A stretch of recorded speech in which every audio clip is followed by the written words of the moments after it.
नागपुर में हिंसा के मामले में अब तक 13 एफआईआर दर्ज की जा चुकी है और 100 से भी अधिक आरोपियों को गिरफ्तार किया जा चुका है। पुलिस आयुक्त डॉक्टर रविंद्र सिंघल ने बताया कि संचारबंदी के संदर्भ में पुनः समीक्षा की जाएगी और जल्द ही इस पर निर्णय लिया जाएगा। आतापर्यंत 13 एफआयआर झाले, ज्याच्यात 4 जे सायबरची आहे आणि ते सायबरमध्ये अजून जे निष्पन्न होते लोक किंवा याच्यात ते सगळे आपण त्याच्यात ऍड करतो आहे।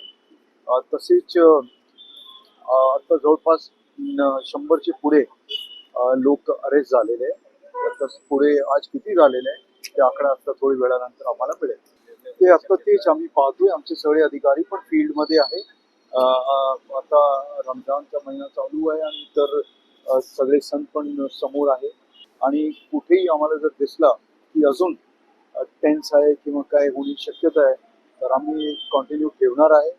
परंतु जर वाटलं की शांतता आहे, कुठलाही इश्यू नाही आहे आणि कोणी याच्यात अजून तेढ निर्माण करणार नाही, आपण तसं निर्णय घेऊ।